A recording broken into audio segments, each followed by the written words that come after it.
ఈ రోజు ఎన్నికల ప్రచారానికి మంచి రోజు కావడంతో నంద్యాలలో జిల్లా కేంద్రంలో ఎన్నికల వేడి రాచుకుంది. స్థానిక ఎమ్మెల్యే రవిచంద్ర కిషోర్ రెడ్డి తన సతీమణి నాగిని రెడ్డితో కలిసి స్థానిక 6వ వార్డులో వినాయక గుడిలో మొదటిగా పూజలు నిర్వహించారు.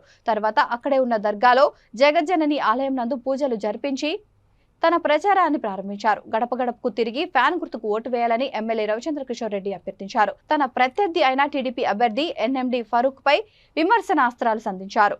నంద్యాల ప్రజలకు ఆయన వరగబెట్టిందేమీ లేదని ఎద్దేవా చేశారు. ఈ కార్యక్రమంలో స్థానిక 6వ వార్డు ప్రజలు, నాయకులు, వైసీపీ కార్యకర్తలు పాల్గొన్నారు.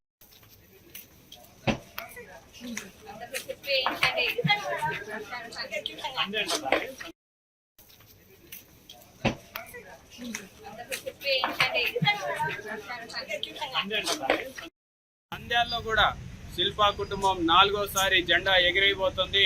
నంద్యాల నియోజకవర్గంలో వైఎస్ఆర్ కాంగ్రెస్ పార్టీ బంపర్ మెజార్టీతో గెలవబోతుంది. అలాగే మన ఎంపీ గారిని కూడా బంపర్ మెజార్టీతో గెలిపించుకుంటామని చెప్పేసి తెలియజేసుకుంటాం.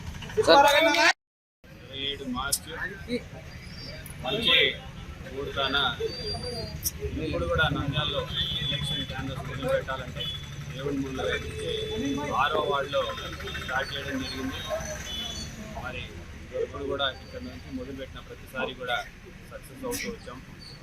మరి ఇదే సక్సెస్ని ఈసారి కూడా కొనసాగిస్తామని చెప్పేసి పూర్తి విశ్వాసంతో, పూర్తి నమ్మకంతో ఈరోజు బయలుదేరాము. మరి జగనన్న ప్రచార యాత్ర కూడా ఈరోజే మొదలవుతుండడం, మరి ఈ రోజు నుంచి ప్రతిరోజు కూడా మన వైఎస్ఆర్సీపీ పార్టీ ఈ 5 సంవత్సరాల పాటు చేసిన పనుల గురించి, అందించిన సంక్షేమం గురించి, చేపట్టబోతున్నటువంటి పనుల గురించి కూడా ప్రజలకి తెలియజేస్తూ, గతంలో ఏ ప్రభుత్వం కూడా ఇంటింటికి వెళ్ళినటువంటి పరిస్థితి లేదు. ఈరోజు విద్యలో కావచ్చు, వైద్యంలో కావచ్చు, గవర్నెన్స్లో కావచ్చు పారదర్శకతని తీసుకురావడమే కాకుండా ఎక్కడ కూడా అవినీతికి తావు లేకుండా ప్రజలకి మేలు చేసినటువంటి ప్రభుత్వం ఈరోజు ధైర్యంగా ప్రజల్లోకి వెళ్ళి దాదాపు 225 రోజుల పాటు మేము గడప గడప చేసినాము మన నంద్యాల నియోజకవర్గంలో.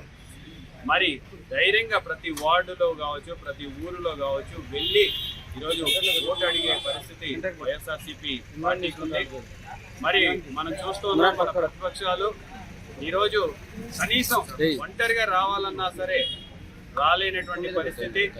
కూటమిగా ఏర్పాటు చేసుకొని ఒక్కరు కాదు, ఇద్దరు కాదు, ముగ్గురు కాదు, అందరూ కలిసికట్టుగా ఈరోజు జగన్మోహన్ రెడ్డి గారిని ఓడగొట్టాలి, లేదా వైఎస్ఆర్సీపీని ఓడగొట్టాలి అని చెప్పేసి వాళ్ళు చేస్తున్నటువంటి ప్రయత్నాలన్నీ కూడా విఫలం కాబోతున్నాయని చెప్పేసి కూడా తెలియజేసుకుంటున్నాం. ఎందుకంటే ఈరోజు జగనన్న పని చేశాడు, నేను పని చేశాను కాబట్టి నాకు ఓటు వేయమని చెప్పేసి అడుగుతా అన్నాడు. కానీ ప్రతిపక్ష నాయకులు అందరూ కూడా ఒక్క అవకాశం ఇవ్వండి, మేము ఈసారి పని చేస్తామని చెప్తున్నారు. అంటే 15 సంవత్సరాల పాటు వాళ్ళకి అవకాశం ఇచ్చినా సరే ఎటువంటి